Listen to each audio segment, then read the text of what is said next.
Renaud Loranger, bonjour. Bonjour Winston McQuaid. On est rendu presque à la fin. Tout à fait. Depuis 3 semaines déjà, vous avez cumulé à peu près toutes les fonctions imaginables. Et ce qui me fait dire en même temps que si De Grasse a obtenu une médaille d'or aujourd'hui, la première, vous méritez sans doute la deuxième médaille d'or canadienne pour votre travail au cours de ces 3 dernières semaines en particulier. Vous me flattez. À juste titre, mais étant donné qu'on est dans l'ère des Olympiques, je vous demanderais d'accorder une médaille à quelqu'un de votre équipe qui s'est signalé en particulier, soit par sa prestation, sa disponibilité, enfin. À Ouais. qui accorderiez-vous une médaille d'or? Ça, c'est une question un peu délicate, hein, parce que, comme je dis toujours, j'aime tous mes invités, j'aime tous mes amis d'une affection aussi sincère et aussi intense. Mais pour vous faire une réponse cohérente et informée, je décernerai la médaille du festival à Yannick Nézet-Séguin cette année. Non seulement cette année, mais depuis mon arrivée au festival. Yannick est un grand ami personnel, un grand fidèle du festival depuis plusieurs années. Et son attachement au festival, sa flexibilité, son enthousiasme, j'ai envie de dire sa dévotion aussi auprès de son orchestre, l'Orchestre métropolitain, a fait en sorte depuis mon arrivée que les choses se déroulent de manière absolument brillante, glorieuse. C'était vrai en 2019, c'eût été vrai en 2020 et c'est certainement vrai cette année. Euh, le festival n'aurait pas l'ampleur qu'il a sans Yannick et toutes les qualités que je viens de citer. Donc, ça me fait vraiment plaisir de le saluer à cette occasion. Pourrait-on penser à accorder une médaille d'argent à Jacques Lacombe? Ah, ben absolument, absolument. Vous aurez remarqué peut-être là, que Jacques était de retour au festival depuis plusieurs années. Hein. Moi, j'ai grandi avec lui aussi à Lanaudière dans les années 90, même au tournant des années 2000. Euh, c'est des circonstances un peu particulières. Une fois que le directeur musical de l'OSM est installé, M. Nagano, dans ce cas-là, en 2006, bien évidemment, c'est lui qui vient au festival pendant l'été. Mais Jacques est aussi un grand ami du festival et il nous a rendu vraiment non seulement un grand service cet été, mais il a dirigé 3 extraordinaires concerts, des programmes très variés, très intéressants. Il m'a suivi dans mes instincts de programmation un peu hors des sentiers battus.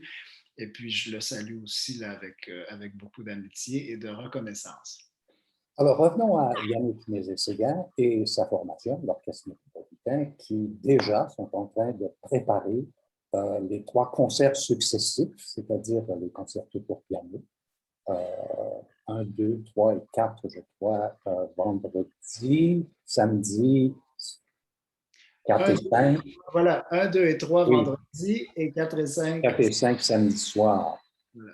Et Hamelin est ce pianiste qu'on a, d'une certaine façon, beaucoup de difficultés à, comment dire, à définir, parce que est-ce qu'il a un style? Est-ce qu'il y a un véritable ou un très grand respect de l'œuvre? Comment peut-on le définir? Marc-André Hamelin, c'est quelqu'un qui, comment dire, qui s'est construit une réputation à la base par sa virtuosité, sa technique incomparable et son appétit de répertoire au pluriel complètement inusité. Euh, mais j'ai envie de dire, c'est beaucoup plus que ça. C'est un très grand pianiste, c'est un grand musicien, c'est un grand penseur de la musique, c'est un compositeur aussi, dans une vaste mesure. Et donc, il a toujours cet appétit de répertoire, j'ai envie de dire, insatiable, mais il absorbe de plus en plus de répertoires, on va dire, un peu plus courants. En 2019, on a donné les concertos de Brahms avec lui, cette année, les Beethoven. Donc, en tous les cas, moi, je suis très curieux. Je pense qu'on va avoir droit à des interprétations très distinctive, très personnelle. Il a écrit, par exemple, ses propres cadences pour chacun des concertos. Et donc, voilà, vendredi et samedi à l'amphithéâtre, c'est vraiment une forme de conclusion là, en apothéose du festival. Et l'apothéose finale sera celle de Yannick également avec un programme qui lui ressemble beaucoup, je trouve. Donc, dimanche après-midi, c'est un triangle assez inusité, mais qui me tient aussi beaucoup à cœur. On part, j'ai envie de dire, où on pense à Martinou, ce compositeur tchèque du 20e siècle, qui est très accessible, mais qu'on connaît relativement peu, qui a écrit une suite orchestrale inspirée de fresques de la Renaissance italienne, de fresques de Piero della Francesca. Donc, on parle de cette fascination ou ce regard vers le passé, vers l'héritage de la Renaissance européenne. On prend le chemin de l'Amérique avec Dvorak, lui-même fasciné par le nouveau monde à la fin du 19e siècle.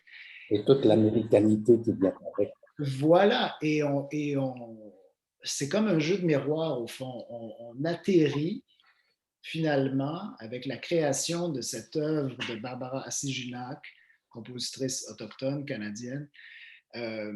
On atterrit en terre d'Amérique, mais avec une perspective bien différente, non pas européenne, mais une perspective ancrée dans la tradition, dans la terre.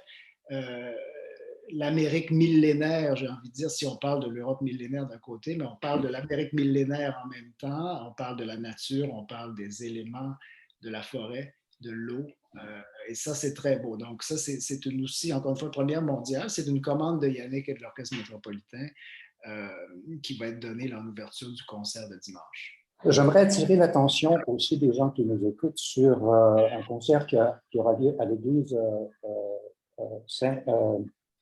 Saint-Barthélemy. Oui.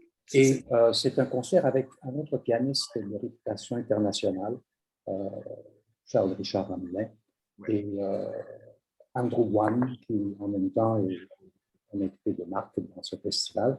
Et aussi, il y a les web diffusions qui sont disponibles et de plus en plus. Bien alors, j'invite les gens à aller jeter un coup d'œil sur le site de lanaudière.org pour avoir tous les détails, les heures et tout. Mais est-ce qu'il reste quelques billets peut-être? Il reste quelques billets pour les concerts de la fin de semaine. Comme je dis souvent, il en reste peu.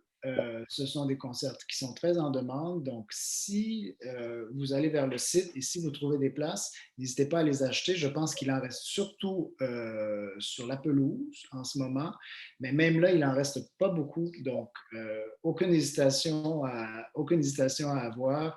Et simplement en profiter pour le dernier week-end du festival. Et la météo annoncée sera clémente. Voilà. Alors, Renaud Loranger, merci beaucoup. On se retrouvera peut-être en fin de semaine. On se croisera sans doute avec plaisir. Et je vous remercie pour ces 3 jolis coups de chapeau que vous avez permis de diffuser. Alors là-dessus, bonne soirée et à très bientôt. Avec grand plaisir. Merci. Merci, Renaud.